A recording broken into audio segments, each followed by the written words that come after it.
नमस्कार, मैं दुर्गेंद्र चौहान और आप जनहित देख रहे हैं। तो कुल मिलाकर आज जनहित में हम बात करेंगे आतंकी डॉक्टर के कितने गुनाहगार, और ये देश में जो दिल्ली का विस्फोट हुआ है, कुल मिलाकर 10-11, 26-11, 9-11 और दिल्ली में 10-11, ये क्या साजिश है, किस तरीके से पूरा नेटवर्क है और इस नेटवर्क का इरादा क्या था, आज हम इसी पर बात करेंगे।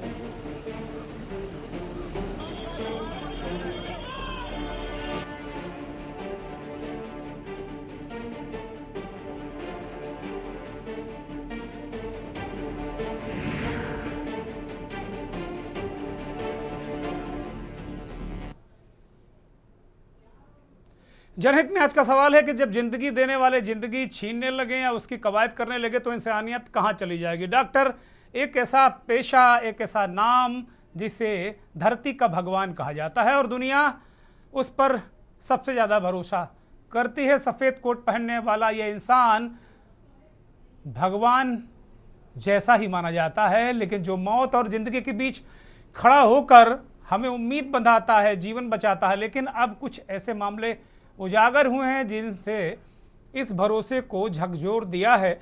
डॉक्टर जो कसम खाते हैं, ओथ लेते हैं, हिप्पोक्रेटिक ओथ लेते हैं सेवा की, अब उन साजिश के उन पर दाग हैं। आतंकवाद से जुड़ाव, आतंकी संगठनों को मेडिकल सपोर्ट और वाइट कॉलर नेटवर्क आतंकवादियों का एक नए तरीके का ये प्रयोग है। संयोग तो बिल्कुल नहीं है। सोशल मीडिया पर कट्टर विचारों का प्रचार। सवाल ये है कि आखिर सफ़ेद कोट के पीछे इतना काला सच, इतना जहर क्यों छुपा है, और आखिर ये जहर दिमाग में आ कहाँ से रहा है। पढ़ लिख कर कुछ बनने के बाद आतंक की राह चुनना, बेकसूरों को मौत के नींद सुलाना, मौत के घाट उतारना, शांत माहौल में हलचल पैदा करना, आतंक पैदा करना जिहाद है क्या? या कम से कम डॉक्टरी सेवा तो हो नहीं सकता है। ये सोच का जहर सरहद पार दुश्मन के दिमाग में होना तो समझ में आता है, पर घर में रहकर घर में जहर फैलाना, ये बात गले नहीं उतरती है। मंदिर को टारगेट करना, अस्पतालों को टारगेट करना, बेगुनाहों को मारने के साजिश करना, ये कैसे हो रहा है? और सबसे बड़ा सवाल स्लीपर सेल का है, वो मॉड्यूल जिसके कुछ चेहरे सामने आए हैं, अभी बहुत सारे चेहरे बेनकाब होने बाकी हैं, और आज इसी पर बहस होगी। आतंक के डॉक्टर और उनके कितने गुनाहगार, एक रिपोर्ट देखिए। जिन्होंने कसम खाई थी जिंदगी बचाने की, वही आज जिंदगी छीनने के इल्जाम में घिरे हैं। सफेद कोट पहनने वाले कुछ डॉक्टर अब आतंकी काली दुनिया के मास्टरमाइंड कहे जा रहे हैं। सवाल बड़ा, जब इंसानियत के सबसे भरोसेमंद पेशे से जुड़ा व्यक्ति हिंसा और विनाश के रास्ते पर चला जाए तो क्या उसे सिर्फ अपराधी कहा जाए या इंसानियत का गुनहगार? भारत में कई ऐसे मामले सामने आए हैं जहां डॉक्टरों या मेडिकल छात्रों पर आतंकवादी संगठनों से जुड़ने के आरोप लगे। कभी ISIS के लिए काम करने के, तो कभी सिमी और इंडियन मुजाहिदीन जैसे आतंकी इकाइयों को मेडिकल सपोर्ट देने की। सोशल मीडिया के जरिए भड़काए गए ये पढ़े लिखे चेहरे आतंक के लिए दिमाग बने। दिल्ली में हुए कार ब्लास्ट के बाद अब फिर सवाल उठ रहा है, आखिर आतंक के कितने गुनहगार हैं? 11 मौतों की जिम्मेदारी कब तय होगी? आतंक के आकाओं की कमर कब टूटेगी? आतंक के नए नेक्सस का तोड़ क्या है? आतंक की छाप को छिपाने के लिए सफेद कॉलर का इस्तेमाल कहां-कहां हो रहा है? आखिर आतंक के और कितने गुनहगार हैं जो अब तक पकड़ से दूर हैं? जी, जैसा कि मैंने बताया, जो भी संदिग्ध लोग हैं उनकी ट्रेल कानपुर से जो जुड़ रही है डॉक्टर शाहीन के माध्यम से, तो हम लोग ये पता लगाने की कोशिश कर रहे हैं कि और इस तरह के कौन लोग हैं। और आपने जानते हैं कि पूर्व में भी यहाँ कई घटनाएं हुई जिसके कि लोग मुकदमों में इन्वॉल्व थे और सब थे। उस तरह के लोगों पर भी हमारी सतर्क नजर है क्योंकि क्या एक्टिविटीज चल रही हैं। हाँ, उनके नाम मैं बता नहीं सकता, लेकिन जो एजेंसीज हैं वो हम लोग के टच में है। CP सर को इनपुट्स दे रहे हैं, उसी क्रम में कार्रवाई कराई जाएगी। ओवरग्राउंड एक्टिविटीज भी, बहुत सी कोवर्ट एक्टिविटीज भी, उसके बारे में मैं डिटेल नहीं बता सकता। जम्मू कश्मीर से हरियाणा के फरीदाबाद तक, यूपी में लखनऊ से लेकर सहारनपुर तक सफेद पोश आतंकियों ने अपना नेटवर्क बिछा रखा है, जिसके तार दिल्ली ब्लास्ट से जुड़े हैं। कहने को सब पढ़े लिखे हैं, काबिल हैं, पर दिमाग में ऐसा जहर जो सभ्य समाज को मंजूर नहीं है। एक समय इलाज करने वाले हाथ अब बम और बंदूक चलाने वालों की मदद करने लगे। कुछ डॉक्टरों ने आतंकियों को इलाज के नाम पर शरण दी, कुछ ने फंडिंग और भर्ती तक में भूमिका निभाई। इसे विडंबना ही कहें, वही हाथ जो जख्मों को भरने के लिए बने थे और जख्म देने वालों के साथी बन बैठे। आतंकियों के डॉक्टरी पेशे में होना, यूनिवर्सिटी की लैब में बारूद का तैयार होना और फिर कार में ब्लास्ट होना, ये महज इत्तेफाक नहीं, क्योंकि जांच एजेंसियों को पूछताछ में जो खुलासा हुआ वो देश को हिलाने के लिए काफी है। जानकारी में खुलासा हुआ है, गिरफ्तार आतंकियों के फरीदाबाद मॉड्यूल के निशाने पर यूपी के बड़े मंदिर धार्मिक स्थल थे, खास तौर पर अयोध्या का राम मंदिर और वाराणसी का काशी विश्वनाथ मंदिर। इतना ही नहीं, आतंकियों के हिट लिस्ट में बड़े अस्पताल और भीड़ भाड़ वाली जगह थी। अलग अलग जगहों से गिरफ्तार आतंकियों से पूछताछ में सुरक्षा एजेंसियों के कान खड़े हो गए हैं। सुरक्षा एजेंसियों के सामने अब नई चुनौती है। एनआईए और एटीएस के लिए आतंकी भाषा अब सिर्फ सीमाओं के पार से नहीं, बल्कि सोशल नेटवर्क और एनक्रिप्टेड चैट के जरिए भी बोली जा रही है। कट्टरपंथी संगठन शिक्षित वर्ग को टारगेट कर रहे हैं ताकि उन्हें तकनीकी और मेडिकल सहायता मिल सके। बाहर से दुश्मनों से कहीं ज्यादा घर में बैठे आस्तीन के वो सांप हैं। ऐसे में जांच एजेंसियों की नजर और अस्पतालों, कॉलेजों और प्रोफेशनल नेटवर्क पर है। सवाल है, क्या हमारे डॉक्टर, हमारे संस्थान और हमारा सिस्टम इतनी मजबूती रखते हैं कि वे किसी को आतंक का डॉक्टर बनने से रोक सकें? अगर नहीं तो जनहित का सवाल है, अभी स्लीपर सेल मॉड्यूल के कितने चेहरे हैं जिनसे सुरक्षा एजेंसियां और आम लोग अनजान हैं? स्पेशल डेस्क, के न्यूज इंडिया।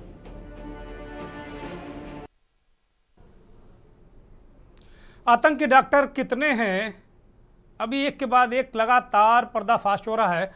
और जिस तरीके से के न्यूज़ का अगर आप यूट्यूब जाएंगे और देखेंगे और सर्च करेंगे कि जिस दिन ये रात में विस्फोट हुआ शाम को 6:52 पर, उसके बाद रात 9 बजे से लेकर रात 11:30 बजे तक का जो के न्यूज़ का प्रसारण है, उसको अगर आप देखेंगे तो आपको साफ तौर पर जो आज सब कुछ हो रहा है वो उस दिन ही हमने एसेस करके बता दिया था अपने विशेषज्ञों के जरिए कि किस तरीके से है।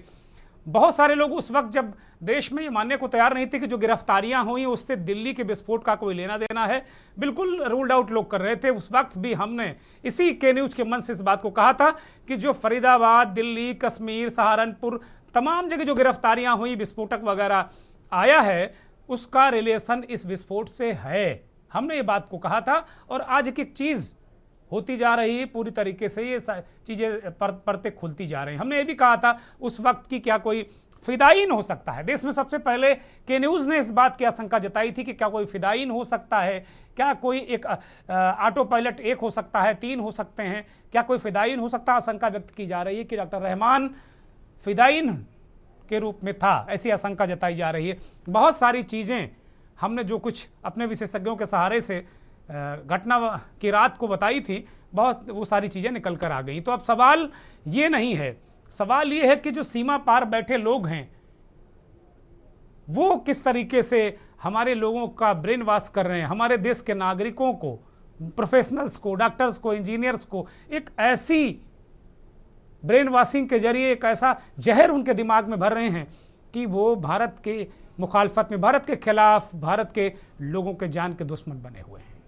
डॉक्टर शाहीन शाहिद, महिला विंग की, जैस की महिला विंग की इंडिया हेड, जैसी जानकारी जो सूत्रों ने दी है, जैसी जानकारी जो तमाम निकल कर आई है अब तक, उसके मुताबिक डॉक्टर शाहीन एक बहुत ही अच्छी चिकित्सक थी। कानपुर मेडिकल कॉलेज में उसकी लंबे समय तक नियुक्ति हुई। कानपुर में भी तमाम डॉक्टरों से पूछताछ, तमाम लोगों से पूछताछ, जो उसके संपर्कों, संबंधों की तलाश की जा रही है। लखनऊ में उसका घर है। इसी तरीके से जम्मू कश्मीर से लेके फरीदाबाद के अल फलाह यूनिवर्सिटी, जहां ये पूरा एक हाइड आउट बना हुआ था इन आतंकी गतिविधियों का। और सबसे बड़ा और अहम सवाल ये हम आज इस कार्यक्रम में जनहित में पूछेंगे, क्योंकि सुरक्षा, आम आदमी की सुरक्षा से बड़ा जनहित कुछ नहीं है। आम आदमी सुरक्षित रहे और इसी नाम पर हम तमाम तरीके, सारे समझौते, बहुत सारी बातें हम सारे समझौते कर लेते हैं कि हम सुरक्षित रहें। भारत का आम नागरिक तमाम बातों को बर्दाश्त करता है कि वो एक सुरक्षित जगह रहे, और जब सुरक्षा को खतरा हो जाएगा तो फिर सवाल उठेंगे। तो सबसे बड़ी बात यह है कि हम सुरक्षित हैं। हमारी एजेंसियों ने डिकोड कर लिया, गिरफ्तारियां की, लेकिन थोड़ा कहीं कोई कसर रह गई जिसकी वजह से ये विस्फोट हो गया, या फिर ये विस्फोट एक तरीके से कोई प्रेशर, एजेंसियों के प्रेशर के कारण हुआ कि कहीं एजेंसियों ने प्रेशर दिया और आतंकवादी बचने के लिए भागे और एक ये दुर्भाग्यपूर्ण घटना हुई।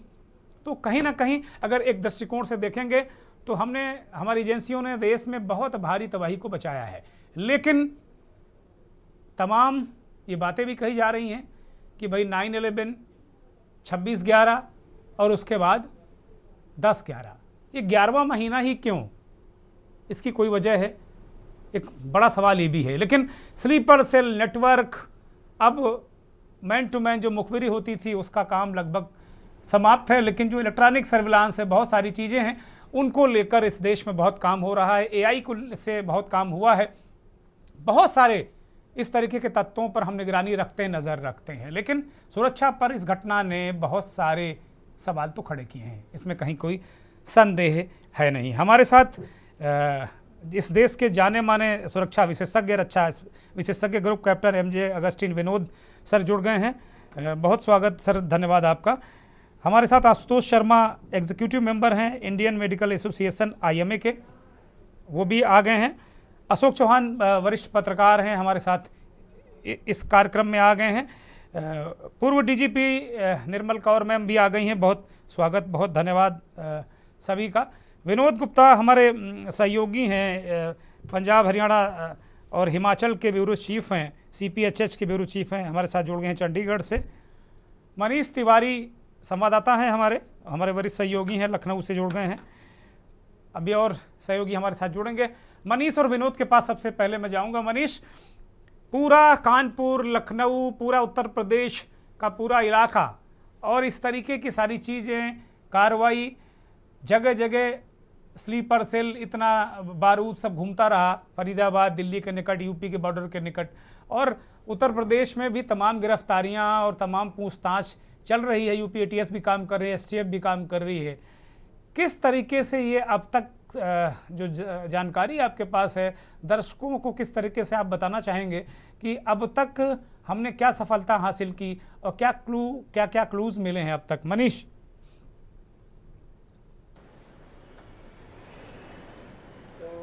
जी बिल्कुल सर, अगर देखा जाए, अगर आतंकियों के गिरफ्तारी का सिलसिला हमें गुजरात से देखने को मिला, जहां पर 3 आतंकियों को ATS के द्वारा जो है गिरफ्तार किया गया, जिसमें से 2 आतंकी जो है उत्तर प्रदेश के मिले। और वहां पर देखा जाए जिस प्रकार से उनकी गिरफ्तारी के बाद ATS उत्तर प्रदेश पहुंची ही थी और उनकी छानबीन कर रही थी कि उनके लिंक उत्तर प्रदेश में कहाँ हैं। उसी प्रकार से देखा जाए तो दूसरी कड़ी जो है फरीदाबाद से देखने को मिली, जहाँ पर एक डॉक्टर, पर एक आतंकी डॉक्टर को जो है गिरफ्तार किया गया और जिसके पास विस्फोटक की इतनी बड़ी मात्रा पाई गई, जिसे कहा जाए कि किस प्रकार से जो है वो अपना षड्यंत्र रच रहे थे। अगर देखा जाए उनकी शुरुआती पूछताछ में जो है उनके द्वारा ये बताया गया कि लखनऊ की और साथ ही साथ दिल्ली की और उत्तर प्रदेश के कई मंदिरों की जो है इनके द्वारा रैकी की गई है, भीड़ भाड़ इलाकों की रैकी की गई है। शुरुआती पूछताछ में उनके द्वारा ये जानकारी दी गई। दूसरा, अगर हम वहाँ पर पहलू को देखें, डॉक्टर शाहीन का पहलू, जब उस आतंकी के द्वारा डॉक्टर शाहीन के बारे में बताया गया तो ATS की टीम, जम्मू कश्मीर की टीम और साथ ही साथ UP पुलिस की टीम ने यहाँ शाहीन के जो भाई हैं, जो मड़ियाओं में रहते हैं, और साथ ही साथ लालबाग में जहाँ पर उनके परिजन रहते हैं, वहाँ पर आकर के छापेमारी की गई। छापेमारी कर कई घंटों तक जो है ATS ने उनके परिवार वालों से पूछताछ की और पूछताछ में जिस प्रकार से आज डॉक्टर शाहीन के भाई ने जिस प्रकार से मीडिया के सामने मुखातिब होकर के ये कहा कि उनके द्वारा बताया गया कि शाहीन की 2014 में शादी हुई थी, पहली शादी जो उनकी डिवोर्स हो गया था। उसके बाद जो है शाहीन जो है पढ़ने लिखने में काफ़ी तेज़ थी और डॉक्टरी का पेशा जो है उन्होंने इसलिए चुना क्योंकि उनकी माँ जो है बीमार रहती थी, तो उन्होंने ये तय किया था कि हमें डॉक्टर बनना है। जिस प्रकार से डॉक्टर का सिलसिला एक माँ को देख करके उनके द्वारा चालू किया गया और कब वो भटक गई और आतंकियों से जुड़ गई, ये सबसे बड़ा सवाल जो है देखने को मिलता है। हालांकि जिस प्रकार से उत्तर प्रदेश में अभी भी जो है पूरी तरीके से हाई अलर्ट है और अभी भी लगातार जांचें की जा रही हैं, पूछताछ का दौर जो है देखने को मिल रहा है। जिस प्रकार से उनके जो पहले पति हैं हैं वो भी मीडिया के सामने जो है मुखातिब हुए, उनके द्वारा भी सारी चीज़ें बताई गई हैं। और जो शाहीन के जो बच्चे हैं वो पहले पति के साथ जो हैं उनके साथ रहते हैं, तो सारी जानकारी उनके परिवार वाले दे रहे हैं। उनका साफ तौर से ये कहना है कि एटीएस की टीम हो या यूपी पुलिस जो भी उनसे जानकारी पाना चाह रही है, सारी जानकारी उनके द्वारा दी जा रही है। हालांकि उनके कई सारे जो हार्ड डिस्क थी उनके घरों में जो बरामद की गई, जो मोबाइल फ़ोन थे वो एटीएस ने अपने पास जब्त कर लिए गए हैं। जिस प्रकार से हर एक पहलू पर एटीएस किसी प्रकार से कोई भी कमी नहीं छोड़ना चाहती है, क्योंकि बिंदुवार देखा जाए अब तक मतलब कि कहा जा रहा है, जो जानकारियां मिल रही कि 50 लोग के करीब जो है 50 से भी ज़्यादा लोग से जो है एटीएस अब तक पूछताछ कर चुकी है, हिरासत में लेकर के पूछताछ कर चुकी है। तो कह सकते हैं कि हर एक बिंदु को जिस प्रकार से यहाँ पे गिरफ्तारी का दौर देखने को मिला और जिस प्रकार से दिल्ली में धमाका हो गया उस शाम के वक्त, ये एक सवाल जो है एजेंसी के ऊपर जरूर उठता है। लेकिन एजेंसी किसी प्रकार से आगे किसी प्रकार की कोई लापरवाही ना हो, इसको देखते हुए कोई अप्रिय घटना ना हो आगे, तो इसको लेकर लगातार जांच का विषय बना हुआ है और लगातार छापेमारी चल रही है और पूछताछ का दौर चल रहा है। जी ठीक है मनीष, विनोद के पास जाएंगे। विनोद, फरीदाबाद को लेकर अल फलाह यूनिवर्सिटी हाइड आउट की तरीके से इस्तेमाल की जा रही थी, और सबसे बड़ी बात विनोद, मैं बहुत आश्चर्यचकित हूँ और लगातार ये बात इस देश का विपक्ष बहुत दिनों से कह रहा था, पुलवामा की घटना को जोड़कर ही कह रहा था। विपक्ष का एक बयान भले ही राजनीतिक रहा हो, लेकिन उसकी चिंता इस देश को लेकर रही है शुरू से कि पुलवामा में इतना आरडीएक्स आ जाता है, इतना विस्फोट हो जाता है और उसके बाद उसका पता नहीं चलता आरडीएक्स कहाँ से आया, क्यों गया, कहाँ हुआ, क्या कहाँ गया। फिर इसी तरीके से गुजरात के एक पोर्ट से बहुत भारी मात्रा में आरडीएक्स आने की बात और देश में ट्रेवल करने की बात भी लगातार विपक्ष करता रहा, किसी ने उस बात को नहीं सुना, कोई जांच नहीं हुई। अब इतना सारा विस्फोटक, वो आरडीएक्स है, अमोनियम साइनाइड है, अमोनियम जो भी वो कंपोजिशन है, लेकिन वो घातक है। जिस तरीके से रिपोर्ट्स आ रही हैं मीडिया में वो बहुत घातक है। उसके बाद भी इतनी बड़ी मात्रा में विस्फोटक आ जाता है और बड़े आराम से फरीदाबाद तक पहुंच जाता है, जहां बरामदगी हुई वहां तक पहुंच जाता है। सिस्टम कहाँ है, तंत्र कहाँ है, जो हमारी 4 लेयर 5 लेयर जो बातें होती हैं वो कहाँ रह गया विनोद?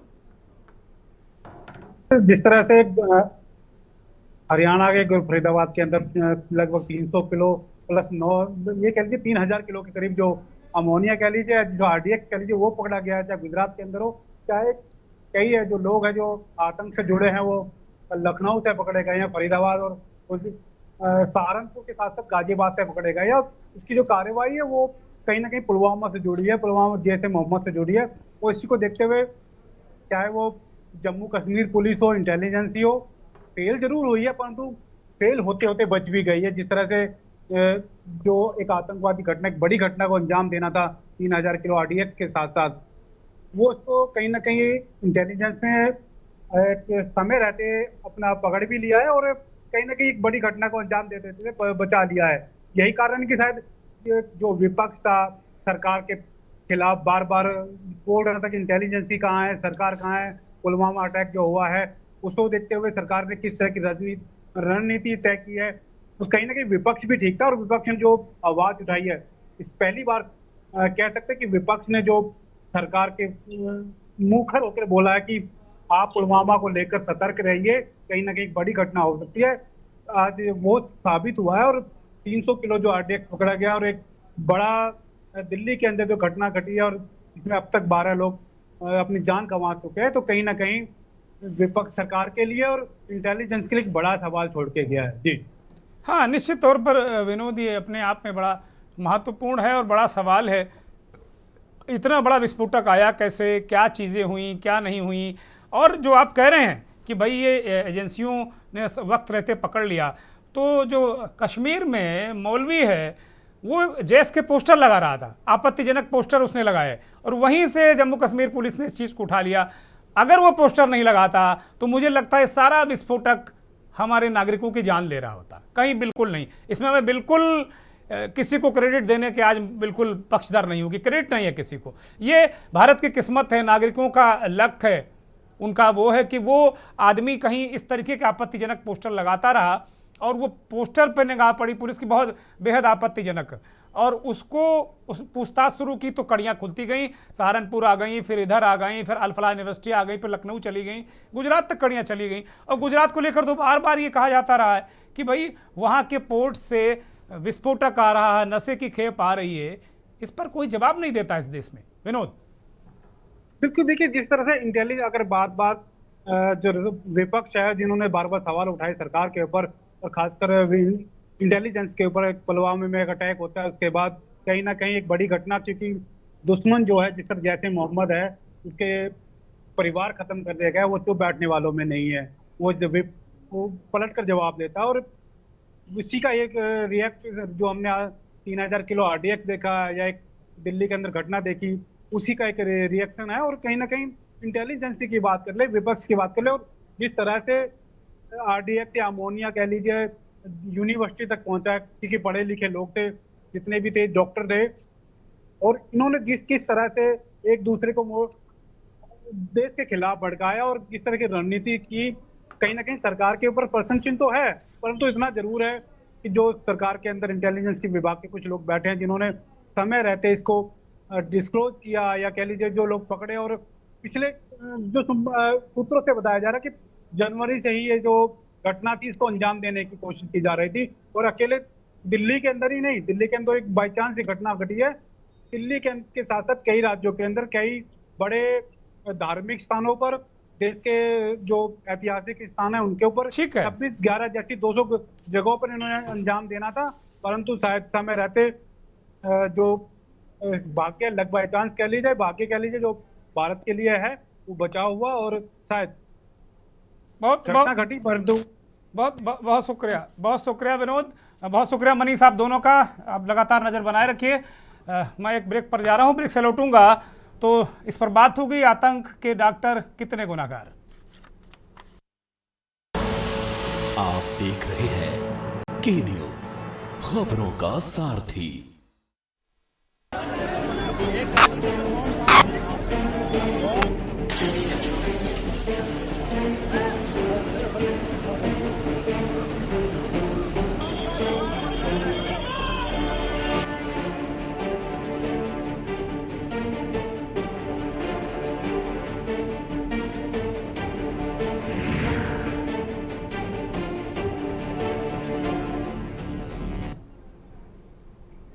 आतंक के डॉक्टर कितने गुनहगार, और कुल मिलाकर दिल्ली जो दहली है उस पर हम लगातार बात कर रहे हैं। किस तरीके का पूरा नेटवर्क, वजह से मोहम्मद का पूरा जाल और डॉक्टरों का एक बड़ा नेटवर्क, एक ऐसा पेशा जिसे हम बहुत सम्मान की दृष्टि से देखते हैं। इस घटनाक्रम के बाद बहुत सारे सवालात जरूर उठने लगे हैं। हालांकि किसी 2-4-10 लोगों के ऐसे होने से पूरे पेशे को हम कटघरे में नहीं खड़ा कर सकते, लेकिन सवाल उठ रहे हैं। लोग कह रहे हैं कि भाई इतने वाइट कॉलर जो पेशा है, एक काला कोट पहन के वो धरती का भगवान माना जाता है, लेकिन ये ऐसा नेटवर्क और किस तरीके से ब्रेन वॉशिंग है, बहुत सारी बातें चल रही हैं। हमारे साथ एक दर्शक गिरीश शुक्ला जुड़े हैं। गिरीश जी, कहिए क्या सवाल है, क्या कहना चाहते हैं आप? असल में सरकार रहती ही नहीं है दिल्ली में, सरकार तो इधर उधर मारी मारी घूमा करती है। चिंतन करने का समय, सोच समझ के काम करने का समय है। और जो गर्मी भरी बातें करते हैं ये लोग, ये नहीं होनी चाहिए किसी कम्युनिटी के खिलाफ में। इससे आपके अगेंस्ट में जो आपके आदमी है वो आपके अगेंस्ट में हुए जा रहे हैं। ये पढ़े लिखे लोग जो इस तरह का काम करने लगे हैं, ये बता रहा है कि देश में कोई इस्लामिक क्रांति आने वाली है। और वो मुनीर जिस दिन कागज पर बना, उसी दिन उन्होंने अपना अंजाम तुमको दिखा दिया। ये बांग्लादेश में इन्होंने अपना अड्डा बनाया है, वहां के थ्रू ये कंट्रोल कर रहे हैं। और आप खेलवाड़ करते हैं हर चीज के साथ, बहुत हल्के से लेते हैं आप लोग, और ये समझते हैं कि हमारा क्या बिगड़ेगा, जो बिगड़ेगा देश का, देश के लोगों का बिगड़ेगा, हम तो अड़ेची लेके चल देंगे। ये भावना से काम मत करिए, जवान संभाल के बात करिए। नेताओं से मेरा आग्रह है, क्योंकि एक एक बात, लात के मारे आदमी नहीं मरता है, बात के मारे मर जाता है। ये तुम्हारी बातों का नतीजा है कि पढ़े लिखे आदमियों ने इस तरह के बारूद उठा लिए हैं जो भारत के लिए खतरा, देश के लिए खतरा, जहर इंजेक्शन बनेंगे, मार देंगे ये लोगों को। आपका कुछ नहीं बिगड़ेगा, लेकिन हमारा बिगड़ेगा। इसलिए हम बार बार आवाज उठाते हैं कि सभी लोगों को आत्मीयता से लीजिए, सभी के धर्म की रक्षा करिए, सभी के मस्जिदों की रक्षा करिए, सबकी एक साथ रक्षा करिए। ये नहीं है दिखावा करते हैं मैंने मस्जिद गिरा दी, मस्जिद गिरा दी। मस्जिद नहीं गिराई, आपने देश गिरा दिया। आपके अंदर काम करने का सलीका नहीं है। आप लोग ठीक है गिरीश जी, बहुत सारी बातें हैं, बड़ी आपकी राय बड़ी माकूल है। क्या यहाँ माहौल अच्छा होना चाहिए, तभी कहीं ना कहीं मौका तब मिलता है जब हमारे लोग हमसे दूर जाते हैं, तब दूसरे लोगों को उनका ब्रेन वॉश करने का मौका मिलता है। एक साइकोलॉजी है, इसमें कहीं कोई संदेह नहीं। बहुत शुक्रिया, बहुत धन्यवाद। गुजरात के में उत्तर प्रदेश के मुख्यमंत्री योगी आदित्यनाथ सरदार पटेल की 150वीं जयंती के कार्यक्रम में हैं। एक बार दिखा दीजिए।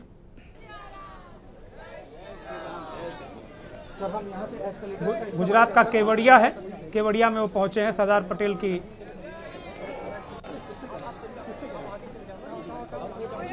जो पटेल साहब की ये भूमि है। मुख्यमंत्री हैं, विधानसभा अध्यक्ष हैं, दोनों उप मुख्यमंत्री हैं।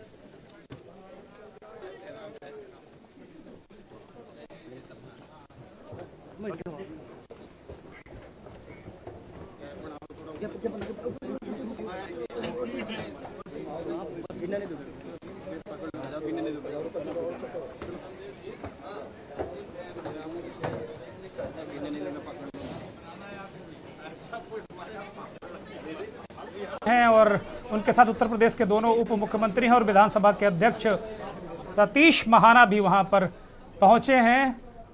सरदार वल्लभ भाई पटेल की प्रतिमा स्थल पर संभवतः वो जा रहे हैं और श्रद्धांजलि अर्पित करेंगे। 150वीं जयंती के कार्यक्रम चल रहे हैं पूरे देश में, गुजरात में भी, और मुख्यमंत्री उत्तर प्रदेश योगी आदित्यनाथ वहां पहुंचे हैं। ये तस्वीरें आप सीधे तौर पर देख रहे हैं गुजरात के केवड़िया से।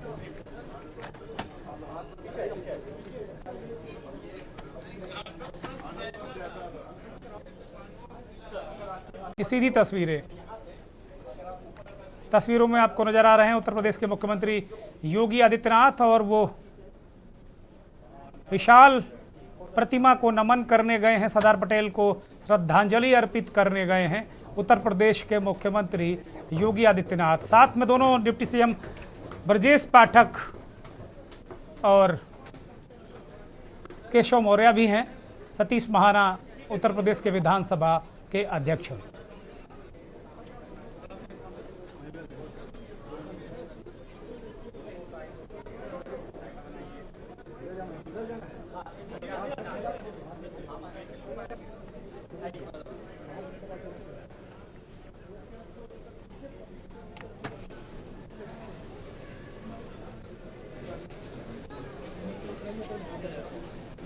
ये सीधी तस्वीरें गुजरात के केवड़िया से उत्तर प्रदेश के मुख्यमंत्री योगी आदित्यनाथ वहां पहुंचे हैं सरदार वल्लभ भाई पटेल को श्रद्धांजलि अर्पित करने। पटेल साहब की 150वीं जयंती के कार्यक्रम पूरे देश में चल रहे हैं और उनकी विशाल प्रतिमा, विश्व की सबसे ऊंची प्रतिमा स्थापित है।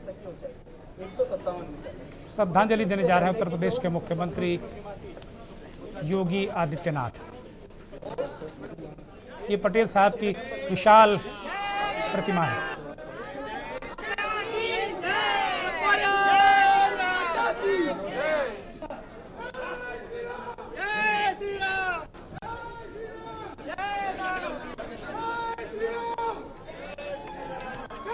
स्वतंत्र देव सिंह उत्तर प्रदेश के मिनिस्टर वो भी हैं।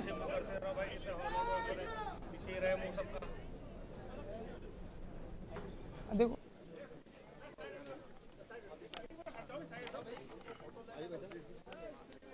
भाई पटेल को श्रद्धा सुमन अर्पित कर रहे हैं, श्रद्धांजलि दे रहे हैं, उनके चरणों में नमन करते हुए उत्तर प्रदेश के मुख्यमंत्री योगी आदित्यनाथ सरदार वल्लभ भाई पटेल को नमन कर रहे हैं। योगी आदित्यनाथ और पूरी सरकार पटेल जी के चरणों में नमन कर रही। उत्तर प्रदेश की पूरी सरकार गुजरात के केवड़िया में जो उनकी कर्म भूमि है पटेल साहब की, जो उनकी अपनी ज़मीन है, वहाँ पर मुख्यमंत्री और उनके कैबिनेट के चुने हुए सदस्य, गिने चुने महत्वपूर्ण सदस्य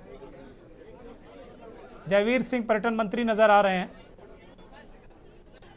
वो हैं, दोनों डिप्टी सीएम हैं, और मिनिस्टर हैं स्वतंत्र देव सिंह। तो गुजरात के केवड़िया में योगी आदित्यनाथ ने सरदार वल्लभ भाई पटेल को श्रद्धांजलि अर्पित की।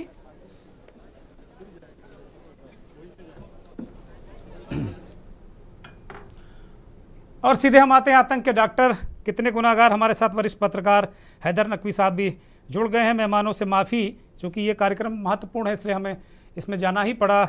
एमजे अगस्टीन साहब हमारे साथ लगातार इस देश के जाने माने सुरक्षा और अच्छा विशेषज्ञ हमारे साथ जुड़े हुए हैं। अगस्टीन सर, जिस देर शाम ये घटना हुई थी और उस रात हमने आपने बैठकर बहुत कई घंटे तक हम लोगों ने इसका विश्लेषण किया था, और जो बातें आपने कही थी लगभग वो बातें सारी की सारी परते दर परते खुलती जा रही। आज की डेट में जब हम खड़े हैं अगस्टीन सर, तो आप क्या देख पा रहे हैं, क्या स्थिति, क्या परिस्थिति, और ये पूरा नेटवर्क इसको किस दृष्टिकोण से देख रहे हैं? भारत के लिए कितना खतरा, इसके पीछे कौन लोग? देखिए दुर्गेन जी, जो हमने मैं आपसे कहा था और हम आपकी जो लंबी बातें हुई थी, जिसका मैंने ट्वीट भी किया था जी, वो आप मैं दर्शकों से कहूंगा जाकर के उसको देखिए, और आप देखिए लगभग जो चीजों की हमने आकलन करी थी या फिर हमने कहा था कि ये पॉसिबिलिटीज हैं, 5 मिनट से लेके आधे घंटे से लेके वो सारी पॉसिबिलिटीज खुलने लगी जी। और इसका हमने उस समय उस समय ये बताया था कि शोर के बीच से हमें इंफॉर्मेशन निकालना है, जी, उस इंफॉर्मेशन का हमें इंटेलिजेंस का सार निकाल करके शोर को हटाना है और सच्चाई को देखना है। तो इस मुहिम से हम चले थे और लगभग सही निकला वो बातें, तो इस बात की बड़ी खुशी है। और मैं मैं आपसे शायद कहानी हूं या फिर या जानते हैं आप, लेकिन दर्शक नहीं जानते हैं, 2 साल मैंने इंटेलिजेंस में भी गुजारा है। जी जी जी, सभी देश के लोग इस बात को जानते हैं कि आपने लगातार बहुत महत्वपूर्ण अभियानों पर आप रहे हैं। जी, तो 2 साल इंटेलिजेंस के मेरे जो तजुर्बा है और उस समय के जो जूनियर्स रहे या फिर दोस्त रहे, उस अपने कार्यक्रम के बाद मैंने उनसे भी बात करी, और जो ओपन सोर्स में इंफॉर्मेशन अवेलेबल है उसके हिसाब से अगर जब हम कड़ियों को जोड़ करके देखते हैं, उस समय हमारे पास इंफॉर्मेशन की कमी थी, आज के तारीख में काफी इंफॉर्मेशन हमारे पास अवेलेबल है। तो ये सारी चीजों को जब हम मिला करके देखते हैं, जो i20 गाड़ी है, जो सफेद ह्यूंडई जिसकी बात हो रही है, जो लाल किलो मेट्रो स्टेशन के गेट नंबर 1 के ठीक सामने धीरे धीरे जा रही थी, ये नहीं कि वो रुकी हुई थी, धीरे धीरे जा रही थी। और इसमें एक बात और उजागर हुआ कि विस्फोट हुआ, लेकिन कोई शार्पनल कील या फिर किसी कोई पैलेट्स या फिर क्या बोलते हैं उसको, लोहे के टुकड़े, ये सारी चीजें नहीं मिली। तो उससे हमने ये आकलन किया कि ये जो एक्सप्लोजन है, हो सकता है एक्सप्लोजन एक फेल्ड ऑपरेशन हो या फिर एक जगह से दूसरे जगह ले जाते हुए इनका जो आधी अधूरी जो मिली मिलाई जो इनकी खिचड़ी रही है, वो शायद रास्ते में फट गई। ये हमने आकलन किया था और लगभग आधे 1 घंटे बाद या उसके अगले दिन सुबह तक ये भी समझ में आ गया कि ये ऐसा ही हुआ। 13 लोग मारे गए, 20 से ज्यादा गंभीर रूप से घायल हो गए। 2000 ये लगभग 3000 किलो विस्फोटक सामग्री जब 9 तारीख को या एक दिन पहले बरामद हुआ, उसके अगले दिन ये हुआ। हम इसके बारे में जब हम बात करते हैं तो हमने पिछली बार भी हमने ये कहा था दुगेश जी कि हमें 100% टाइम किसी भी चीज का, हमने 6 सिग्मा की भी बात की, 100% टाइम आप किसी भी चीज को रोकने में कामयाबी नहीं पा सकते, वो मैथमेटिकली इम्पॉसिबल है। जब आपके यहाँ हर दिशा से आपके देश में कुछ ना कुछ करने की ठानी हुई लोग हैं, स्लीपर सेल्स हैं, और हमारे पड़ोसी इस कदर के पड़ोसी हैं कि हमारे तरफ वो हमेशा से एक दुश्मनी की निगाहों से ही देखा है उन्होंने। और जब भारत आगे बढ़ रहा है तो दुश्मनी के साथ साथ उनको एक ये भी लग रहा है कि ये देखो हमारे साथ आजाद हुआ और देखो कहाँ पहुंच गया। तो ये दोनों चीजें मिल करके जब आप कोई भी कंट्री आपके खिलाफ, जैसे पाकिस्तान जैसे कंट्री, नाम तो मैं नहीं बोलूंगा, आपके खिलाफ ऐसा काम करते हैं, तो आप कहाँ तक बच पाएंगे? आपको हर बार बचना होगा।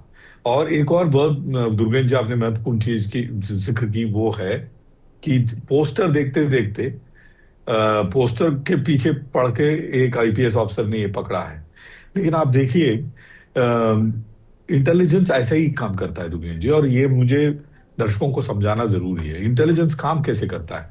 जब कोई भी आतंकी जो है अपना प्लान बनाता है कोई विस्फोट करने के लिए, उसी क्षण इंटेलिजेंस एजेंसी को पता लगने की संभावना 0 है। क्यों?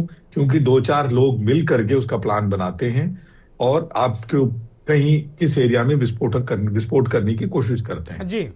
इंटेलिजेंस कैसे काम करता है? वो जो 4 लोग या 5 लोग मिल करके जब ये षड्यंत्र रचाते हैं, उनसे कोई चूक हो जाती है, वो जब हमें पकड़ में आ जाता है, या हम इंट्रूसिव इंटेलिजेंस जिसको कहते हैं, जिसके हमने पिछली बार भी जिक्र की थी, इलेक्ट्रॉनिक इंटेलिजेंस हो जी, या जी, आर्टिफिशियल जी। इंटेलिजेंस हो, ये सारी चीजों से जब हम आकलन करते हैं, तब हमें एक कड़ी मिलती है। वो एक कड़ी हम उसको इत्तेफाक नहीं कह सकते। वो एक कड़ी, इस बार वो एक कड़ी थी पोस्टर, पिछली बार वो एक कड़ी रही होगी कोई फोन कॉल, उससे पिछली बार वो एक कड़ी रही होगी 2 कार एक साथ चलना। मैं आपको एआई के पेशे बारे में जब समझा रहा था दुर्गेश जी, मैं एक चीज कहना रह गया मेरे से। अगर ये एक गाड़ी है आपका जी। जिसका नंबर है DL सो एंड सो, ठीक है, आर्टिफिशियल इंटेलिजेंस करता क्या है? उस गाड़ी के साथ हमेशा कोई और गाड़ी, हमेशा कौन सी गाड़ियां पाई जाती हैं, उसके अंदर कौन है, उसका फोन नंबर क्या है, वो लोग किससे बात करते हैं, इस तरह से कड़ियां जुड़ती हैं। तो इंटेलिजेंस जो जुड़ती हैं तो एक कड़ी से शुरू होती है। जैसे हम माला फिरोते हैं तो एक रुद्राक्ष उठाते हैं ना सबसे पहले, फिर उसके जी, ऊपर हम माला जी, फिरोते फिरोते जी, हम एक वो बना जी। लेते हैं। उसी तरह से इंटेलिजेंस का भी काम है। तो मैं इसको इंटेलिजेंस फेलियर किसी ठीक एंगल है, से नहीं कहूंगा। ठीक है। तो ये मुझे, मेरी एक छोटी सी विनम्र आप सब लोगों से ये है कि आप इसे इंटेलिजेंस फेलियर के ठीक नजरिए बात से है, मत ठीक देखिए, ठीक क्योंकि बात है। एक बार भी फेल हुआ तो इंटेलिजेंस फेलियर है कहना गलत है। ठीक है। और एक बार सक्सेस होना ही उन्हें उनके लिए काफी है। और आप देखिए कितने सालों से सक्सेस की कोशिश करते रहे दिल्ली में या यहाँ वहां विस्फोट करने की, उनको सक्सेस नहीं मिला। वो ठीक है, अपने आप में बहुत बड़ी चीज है। ठीक है। ओवर टू यू दुर्गेश जी। ठीक है, थैंक यू सर, लगातार आप बने रहिए। हमारे साथ हैदर नकवी, इस देश के जाने माने वरिष्ठ पत्रकार विश्लेषक हमारे साथ जुड़ गए। हैदर साहब ने एक आज सोशल मीडिया पोस्ट लिखा और उस पोस्ट में इस पूरी घटना को एक अलग तरीके से एंगल दिया है। हैदर साहब के पास आऊँगा मैं। हैदर साहब बस 1-2 मिनट में मैं आपके पास आ रहा हूँ, लेकिन सबसे पहले मैं पूर्व DGP हमारे साथ जुड़ी हुई हैं निर्मल कौर मैम। मैम, आप किस निष्कर्ष पर पहुंची हैं इस घटना को लेकर? क्योंकि दिल्ली में इस तरीके का मुझे नहीं लगता है कि कभी कोई इतना भयानक घटनाक्रम हुआ हो। देखिए, पिछले 11 साल से कोई विस्फोट नहीं हुआ था। जी आपने देखा कि पहले तो अक्सर होते रहते थे, जी पिछले 11 साल में कोई नहीं हुआ था। जी पर उसका मतलब ये नहीं था कि भीतर ही भीतर गतिविधि नहीं चल रही। स्लीपर सेल जो थे बुरी तरह से मल्टीप्लाई हो रहे, मतलब बहुत जोर शोर से मल्टीप्लाई हो रहे थे। जगह जगह आपके स्लीपर सेल है, देश के कोने कोने में, ग्रामीण क्षेत्रों में भी बन गए। अभी भी आप देखिए, जो विस्फोटक आपको मिला वो फरीदाबाद शहर से नहीं मिला, दूर कहीं गांव से मिला। तो इनके जो आतंक के अड्डे बनते जा रहे हैं, और ये जो व्हाइट कॉलर्ड आतंक कहिए, जिसमें सब पढ़े लिखे लोग हैं, डॉक्टर है, मतलब लोग कोई कहता है गरीबी अपराध की तरफ फोड़ती है, कोई कुछ कहता है, कोई कुछ कहता है, ये तो सब पढ़े लिखे हैं। बहुत पैसा देश ने इनको डॉक्टर बनाने में लगाया होगा। और ये कर क्या रहे हैं देश के लिए? क्या कर रहे हैं ये लोग? देश का बुरा सोच रहे, देश का विनाश करने में लगे हुए हैं। और क्या सुनते हैं, जो ये मीडिया में पढ़ने में आया कि ये लोग कहीं तुर्की गए थे, वहां मिले और वहीं पे ये योजना बनी तुर्की में, जैश ए मोहब्बत का फिर इन्होंने। और देखिए, ये तो बहुत अच्छा सहयोग भी, खैर अपने आप में सहयोग नहीं होता, मेहनत करने वालों के हाथ सहयोग भी लगते हैं। सहयोगवश सहारनपुर के डॉक्टर की पहचान हुई, जहाँ से निशानदेही पे यहाँ आए, और फिर वहां से जब लगातार रेड्स हुई और इतनी भारी मात्रा में अमोनियम नाइट्रेट और टाइमर और फ्यूज वगैरह प्राप्त हुए, देखिए अमोनियम नाइट्रेट का तो एक कंट्रोल ऑर्डर है, 5 किलो से ज्यादा कोई नहीं रख सकता नियम के अनुसार। और यहाँ टनों टन, मतलब सैकड़ों सैकड़ों किलो, 3600 किलो कोई ऐसा कुछ फिगर है, जो कि अमोनियम नाइट्रेट किसी घर से बरामद हुआ। जो घर की वो अल-फलाह यूनिवर्सिटी के एक प्रोफेसर जो कि स्वयं डॉक्टर है, उन्होंने किराए पे ले रखा था। और महिला देखिए कि महिला डॉक्टर शाहीन जो खुद में डॉक्टर है, वो भी एक पढ़ी लिखी बहुत अच्छी, मतलब एकदम शिक्षित महिला हैं, और बहुत मतलब एक तरह से अप टू डेट हैं और स्मार्ट हैं। उसके बावजूद वो ये मैम शवाई दावत में इस पर लगी मैम है। क्या इस वो पर मैं सवाल नहीं उठेगा, निर्मल कौर मैम, इस पर सवाल नहीं उठेगा? पुलवामा में इतने लोग मारे जाते हैं, वो आरडीएक्स कहाँ गया? वो आज तक पता नहीं कैसे आ गया, वो कार कहाँ गई, सवाल उठते हैं। गुजरात पोर्ट से तमाम विस्फोटक इधर उधर या नशे की चीज़ें इधर उधर होती हैं, उस पर सवाल उठते हैं तो उसको भी हवा में उड़ा दिया जाता है। इतने भारी मात्रा में इस तरीके का जो विस्फोटक है वो ट्रेवल कर रहा है और वो फिल्टर क्यों नहीं हो पा रहा मैम? ये तो बड़ा सवाल है ना, सवाल उठेगा। आप जिसे आप हवा में उड़ाना कहते हैं ना, ऐसा नहीं कि पुलिस और उसकी जो सहायक एजेंसियां है, जो इंटेलिजेंस की एजेंसीज है, वो काम नहीं कर रही। देखिए जैसे वो एक बार मार्गरेट थैचर जो ब्रिटेन के पीएम थे, जब ब्राइटन में उनका जब असैसिनेशन प्लान किया आईआरए ने और विफल हो गया, तो आईआरए ने उनको एक मैसेज भेजा कि हाँ इस बार हम नाकामयाब हो गए, पर आप याद रखिए हमें एक ही बार कामयाब, आपको हर बार कामयाब होना। 99 - 1 इज -1000 और समथिंग। अगर वो एक ही बार कामयाब हो गया तो घटना तो हो गई ना। अभी देखिए इसमें भी बड़ी सफलताएं मिली पुलिस को, जो फरीदाबाद तक पहुंचे, जो ये हुआ वो सब हुआ, और उसी में ठीक है। बीच में एक कांड भी हुआ जी। तो अगर ऐसा नहीं है कि पुलिस कार्य नहीं करती या इंटेलिजेंस एजेंसीज मुस्तैद नहीं है, परंतु इतना एंडेमिक हो गया, इतना वाइड स्प्रेड हो गया, इतना फैल चुका है ये नेटवर्क धरातल पे, और जो फॉल्ट लाइन है और जो रेडिकलाइज 3-3, 4-4 टन विस्फोटक कहीं ट्रेवल करे और वो डिटेक्ट ना हो, और इस पूरे घटनाक्रम के बाद फिर कहाँ डिटेक्ट हो, और दिल्ली की घटना अंततोगत्वा हो ही गई। मैं सीधे आईएमए के जो एग्जीक्यूटिव कमेटी के मेंबर हैं हमारे साथ में आशुतोष शर्मा जी, डॉक्टर आशुतोष शर्मा जी, उनकी तरफ मैं जाता हूँ। डॉक्टर साहब, बार बार ये अब उंगली उठ रही है कि भाई ये पेशा है। मैं कुछ लोगों के चक्कर में पूरे पेशे को तो कटघरे में कोई नहीं खड़ा कर सकता, मैं भी नहीं खड़ा कर सकता, लेकिन अभी मैम ने कहा कि भाई इनको क्या ज़रूरत थी, ये तो ठीक ठाक अच्छे लोग थे, जो आतंक या इस तरह की चीज़ें गरीबी में होती हैं, लेकिन इससे जो डॉक्टरी पेशे के रूप में इस तरीके के लोग अगर इस तरीके के काम कर रहे हैं तो उसको आप किस नज़र से देखेंगे? डॉक्टर शर्मा, अनम्यूट करिए डॉक्टर शर्मा। धन्यवाद मुझे मौका देने के लिए। मैं बताना चाहता हूं कि जैसा आपने कहावत सुनी होगी, एक मछली सारे तालाब को गंदा कर देती है। तो मैं नहीं मानता हूं कि सारे डॉक्टर कम्युनिटी, भी कम्युनिटी, इवन XYZ, कोई भी ये नहीं चाहेगा। जैसा अभी सर ने, हमारे डिफेंस एक्सपर्ट ने बताया, दो चीजें आप लोगों ने पता नहीं ध्यान दी, 6 सिग्मा, और एक चीज उन्होंने बताई ट्रेसिंग टेक्निक, कि मतलब यदि आप तार से तार मिलाइए तो आप चीजों तक पहुंच सकते हैं।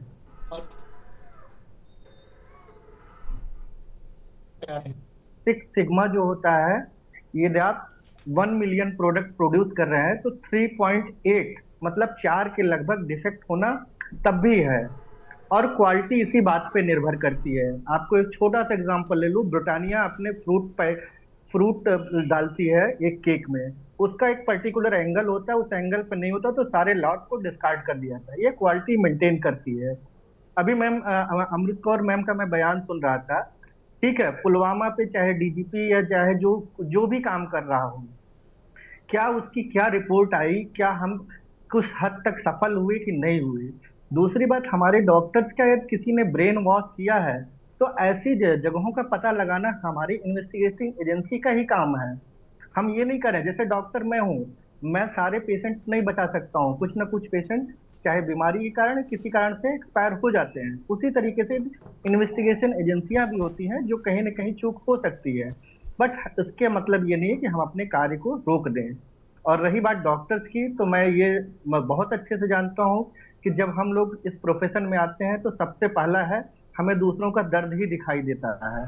कोई भी हमारे पास जल्दी मतलब आराम से ऐसे नहीं आता है, कुछ ना कुछ दर्द ही लेके आता है, चाहे वो हम फिजिकली सही करें उसको, चाहे वर्बली करें, इमोशनली करें, ये हमारा कार्य है। बट ये डॉक्टर शाहीन के बारे में या जिसके भी बारे में कहा जा रहा है, मुझे नहीं लगता है, हमें पता करना चाहिए वो लोग चेंज क्यों हुए। मैम का कहना बड़ा एकदम सवाल सही था यही है, कि बड़ा सवाल ये कि आप बिल्कुल डॉक्टर शर्मा बिल्कुल आप ठीक कह रहे हैं। तोहमत आप कुछ भी लगाइए कि साहब ऐसा हो गया वैसा हो गया, बहुत सारे सवाल उठाइए, लेकिन वो सवाल एक माइंडसेट से हो सकते हैं। लेकिन अगर आप निर्चीर विवेकी तरीके से सोचेंगे कि आखिर क्यों चेंज हुए, और ये सारे लोग कोई किसी अमीर बैकग्राउंड से नहीं है, किसी उद्योगपति के बेटे नहीं है जो डॉक्टर बन गए हैं, बहुत ग्रामीण परिवेश से बड़े संघर्ष करके डॉक्टर बने हैं। चेंज क्यों हुए, ये बड़ा सवाल है सर डॉक्टर शर्मा। यस, क्योंकि जहां से डॉक्टर शाहीन की ग्रेजुएशन है और पोस्ट ग्रेजुएशन है वो इलाहाबाद है। इलाहाबाद का मतलब यदि वो जिस समय आई थी उससे सीपीएमटी में काफी अच्छी रैंक चाहिए होती थी, 92%, 94% मार्क्स, तब जाके वहां पे उनको एडमिशन मिलता था। तो कहीं न कहीं ये बहुत अच्छी स्कॉलर थी, और अच्छे स्कॉलर होने के और बावजूद यूपीएससी से उनको उनका नियुक्ति माइंड- मिली है, उत्तर प्रदेश राज्य लोक सेवा आयोग से उनको कानपुर मेडिकल कॉलेज में नियुक्ति मिली है असिस्टेंट प्रोफेसर के रूप में। तो कहीं ना कहीं इसमें यही है कि हमें इंट्रोस्पेक्ट करना चाहिए कि आखिर डॉक्टर शाहीन जो भी हमारे हैं, क्योंकि हमारे भी बहुत सारे दोस्त हैं, हमारे बैचमेट हैं, सीनियर हैं, मुस्लिम हैं, हमने कभी इस तरह की कोई बात किसी से न सुनी है, न समझी है, और न कहीं सुराग लगा है कि कोई ऐसी चीजों में संलिप्त है। क्योंकि होता है ना कि आदमी जो एक दूसरे को, नो योर नेबर, आप अपने पड़ोसी को थोड़ा बहुत तो जानते ही है, बट ऐसा अभी तक मैं जम्मू से कन्याकुमारी तक सारे लगभग मेडिकल कॉलेज तो नहीं, लेकिन कम से कम अधिक 50-60 मेडिकल कॉलेज में विजिट कर चुका हूं, हमें ऐसा कहीं कहीं माहौल नहीं मिला है। ठीक है, हाँ, गुटबाजी होती है, लोगों में थोड़े बहुत कास्टिज्म होते हैं, but rest I can't say anything. इस विषय को भी हैदर सर के साथ जोड़ेंगे। अशोक चौहान सर बहुत देर से इंतजार कर रहे हैं, बहुत ही वरिष्ठ पत्रकार। अशोक चौहान सर, माफ़ी के साथ मैं आपके पास आ रहा हूँ, चूँकि ऐसा विषय है कि चर्चा जब छिड़ जाती है तो मैं किसी को रोक नहीं पाता हूँ, चूँकि बड़ी महत्वपूर्ण बातें हैं और आप सभी विद्वान हैं। कुल मिलाकर अब तक इन्वेस्टिगेशन, मेरा यही सवाल है पहले दिन से, अगस्तीन सर हमारे बीच में यही बहस हो रही है। अगस्तीन सर बार बार अपने तर्कों से मुझे संतुष्ट कर रहे हैं, इस देश को भी संतुष्ट कर रहे हैं कि ये इंटेलिजेंस फेल्योर नहीं, इंटेलिजेंस सक्सेस है। और मेरे मन में बार बार सवाल आता है कि इतना सारा झुआ भर, ट्रक भर विस्फोटक ये ट्रेवल कैसे करता रहा, कैसे भारत के अंदर आ गया, ये भारत में ही बंद रहा है। अशोक चौहान सर अनम्यूट करिए प्लीज, अनम्यूट करिए, हम आपको सुन नहीं पा रहे हैं।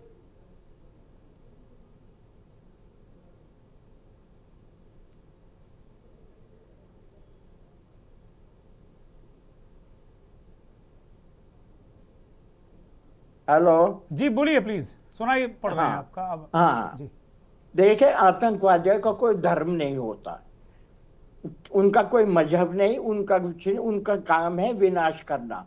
विनाश काले विपरीत बुद्धि, जो उन्होंने किया है ये बहुत गलत हुआ है। और दूसरे इसमें ये नहीं कि डॉक्टर्स हैं, कोई और अदर बिजनेसमैन हैं, कैसे हैं, जो उनको नहीं जाने कैसे क्या, जो आदमी, जो डॉक्टर लोगों की जान बचाता है और उनको वो शपथ लेके आता है कि मैं लोगों की जान बचाऊंगा, उन्होंने जनहित में क्या किया है, उन्होंने जनहित में ऐसा काम कर दिया कि कैसे क्या, इस सब का पता भी लगाने की जरूरत है।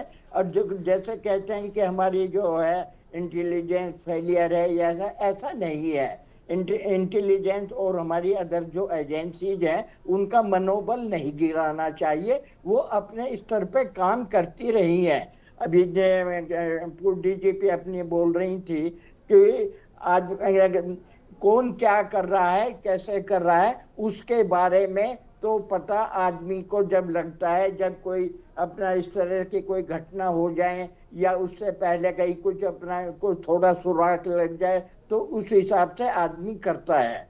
अब ये कि एजेंसी है कर रही है, अब गाड़ी है, गाड़ी गुड़गांव से अपना जो मिली है, अब इस तरह के जो बताओ क्या कर सकता है। जो बंदा गाड़ी का है, मैं गुड़गांव से बिलोंग करता हूँ, हमारे ही थोड़े जो है अपने दूरी पे वो मोहल्ला है जहाँ पे वो बंदा रहता था, जिसके नंबर पे पहले गाड़ी थी जिसके नाम पे, उसके बाद में फिर इस तरह से अपना ये हुआ, उसने आगे बेच दी, आगे वालों ने कहीं और बेच दी। पर ये कि ये तार जुड़ते जा रहे हैं। फरीदाबाद में इतनी बड़ी मात्रा में विस्फोटक मिलना मायने रखता है। और मैं भी बार बार कह रहा हूँ, thank you Ashok Chauhan sir, मैं भी बार बार कह रहा हूँ मायने रखता है। हैदर नकवी सर आपके पास आ रहा हूँ। हैदर नकवी, अभी आशुतोष शर्मा ने जो बात कही वही बात आपने अपने सोशल मीडिया पोस्ट में लगभग उसी टोन में आपने कही कि भाई ये माइंड सेट है, ये हमारे लोग हैं, हमारे अपने लोग हैं, हम ये कह के नहीं बच सकते कि ये मुसलमान हैं, हम ये कह के नहीं बच सकते कि ये इनका काम ही ऐसा है।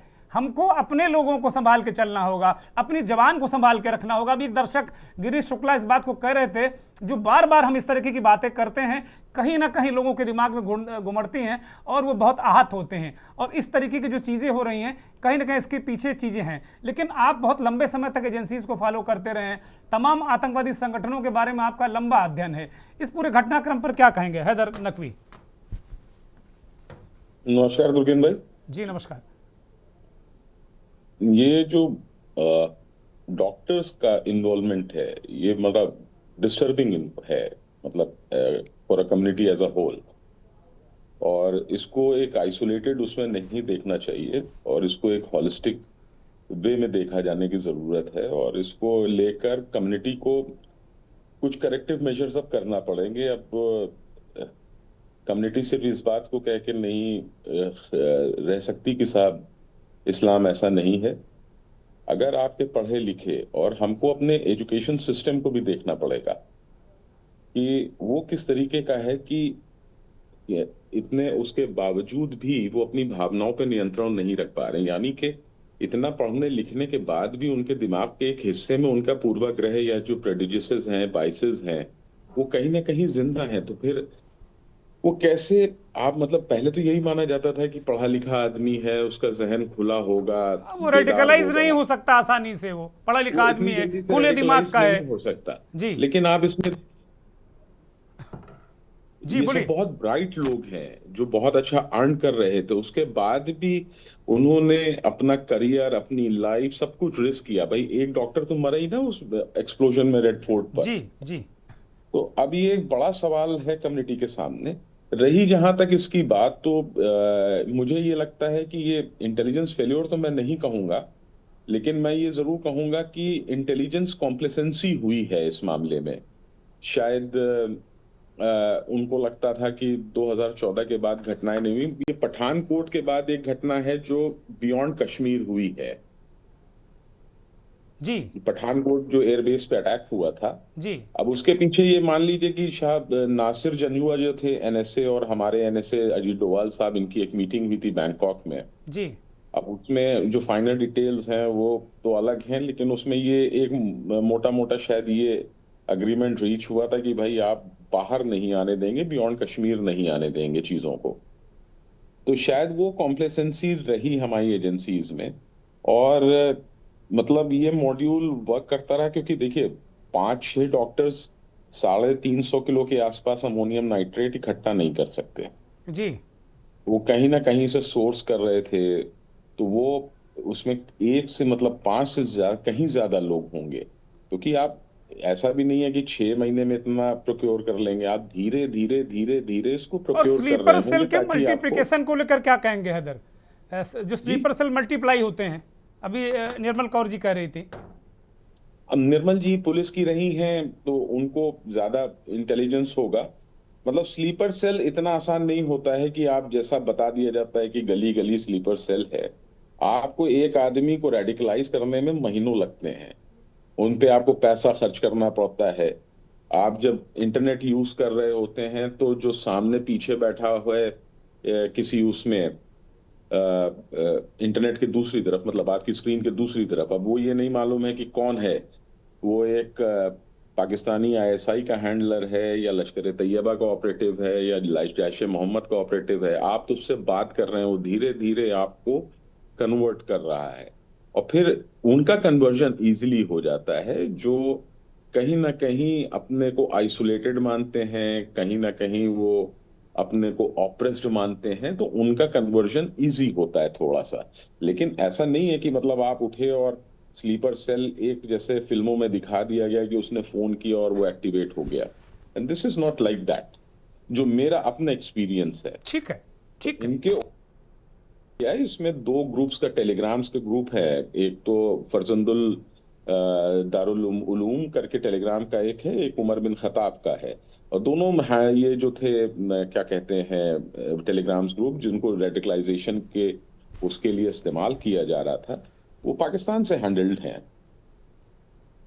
तो इसमें जैश मोहम्मद का जो है, जैश मोहम्मद एक तो वो भी बात है कि ऑपरेशन सिंदूर में जैश मोहम्मद का जो चीफ है मसूद अजहर, जो हिंदुस्तान की जेल में काफी अरसा तक रहा है, वो उसका भतीजा मारा गया। तो ये जरूरी है कि मतलब जैश मोहम्मद ने फिर से उसको किया हो कि शायद हम एक उसका मैसेज बैक देना चाहते हों, उसको पाकिस्तान इस्टेब्लिशमेंट का भी उसमें बैकिंग हो कि आप इस तरीके से कीजिए, क्योंकि इसमें लॉजिस्टिक्स जो भी इन्वॉल्व हैं वो बहुत ही इम्प्रूव्ड हैं। और मतलब ये आसान बड़ी नहीं बात है है कि कि बिना इतने लॉजिस्टिक के इतने सारे डॉक्टर ऐसा नहीं कर सकते। एक छोटी सी टिप्पणी अंतिम, अगस्टीन सर, फिर मैं कार्यक्रम को खत्म करूंगा, मैं ओवरशूट कर रहा हूं टाइम को जी।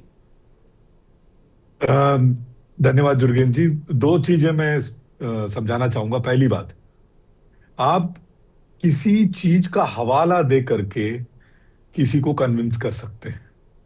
जैसे मैंने चेकर्ड शर्ट पहना है और मैंने हाल ही में एक आईफोन खरीदा है, तो किसी ने मेरे को कन्विंस किया होगा इसके अच्छाइयाँ क्या हैं और आपको क्यों ये फोन खरीदना चाहिए, तो आपको तर्क दिया होगा। जहां हम तर्क नहीं दे पाते हैं वहां आपको किसी चीज की कोट करी होगी, देखिए मम्मी के पास भी आप भी खरीद लीजिए, तर्क नहीं है। लेकिन आपको किसी चीज से आपको ब्रेन वॉश कर करके आपको कन्विंस कर दिया होगा कि आप एक फोन खरीद लीजिए। इसी तरह जब पढ़े लिखे लोगों को, मैं पढ़ा लिखा तमिलनाडु में, चेन्नई में पढ़ा लिखा हूँ, सेकंड लैंग्वेज मेरी तमिल थी। तो मैं जब बचपन में एलकेजी यूकेजी में हम अवैयार करके एक कवि हुआ करती थी, उनकी कविताएं पढ़ते थे जिसमें एक एक लाइन लिखा होता था कि कूड़ा नालम कुड़ित कुड़ी एंड कंदे आनालम कसे कट्टे। इसका ये मतलब है आप जब भी उठें तो नहाएं और बिना नहाए कोई खाना ना खाएं। मैं आज तक इस बात को मानता हूं। मैं आज तक ना नहाए बिना निकलता नहीं हूं, बिना नहाए मैं खाना नहीं खाता हूं। क्यों? किसमें कोई लॉजिक नहीं है, क्योंकि मेरे जहन में है वो। तो आप किसी को जहन में बचपन से किसी चीज को आप ठूस ठूस के भर देते हैं, उनको आप आसानी से उनका रास्ता इधर से उधर कर सकते हैं। बहुत शुक्रिया सर। आप समझ रहे हैं मेरा इशारा क्या है? मैं आपको रोक रहा हूं, अब वक्त बिल्कुल इजाजत नहीं देता। बहुत बहुत शुक्रिया अगस्तीन सर, बहुत बहुत धन्यवाद हैदर सर, बहुत धन्यवाद अशोक चौहान, और बहुत धन्यवाद आपका आशुतोष शर्मा, IMA के एग्जीक्यूटिव बॉडी के सदस्य हमारे साथ जुड़े हुए थे। बहुत महत्वपूर्ण बातें विशेषज्ञों ने रखी। हैदर नकवी ने इस बात को कहा कि कम्युनिटी से उनकी मुराद थी इस्लाम धर्म के मानने वालों को, मुसलमानों को। अब इससे नहीं बच सकते आप ये कहकर कि इस्लाम में जायज़ है नाजायज़ है, इस्लाम खून खराबे को की इजाज़त नहीं देता, इतना कह के आप नहीं बच सकते। आपको कम्युनिटी में पेनेट्रेट करके ये बातें रखनी होंगी है, और इन सब चीज़ों को आपको संभालना होगा। कम्युनिटी के जिम्मेदार लोग हैं, उनको आगे आना होगा। और एक एंगल अगस्टीन सर का था। आशुतोष शर्मा ने कहा कि सारे लोगों को कटघरे में नहीं खड़ा कर सकते हम। ये क्यों ऐसा इन्होंने किया, इस बात को जानना बड़ा ज़रूरी है। फिलहाल ये बहुत जांच का दायरा लगातार दिनों दिन बढ़ता जा रहा है, लेकिन जो तमाम स्लीपर सेल हैं इससे भी इनकार नहीं किया सकता। तो के न्यूज़ की यही सलाह है कि भीड़ भाड़ वाले इलाकों में फ़िलहाल कुछ दिनों तक ना जाएं, और कोशिश करें कि अपने आसपास अगर कोई संदिग्ध चीज़ दिख रही है तो उसकी सूचना पुलिस को दें। नमस्कार। गोल्डी मसाले लाए हैं फ्रेश लॉक टेक्नोलॉजी, जो रखे मसालों को हर समय फ्रेश।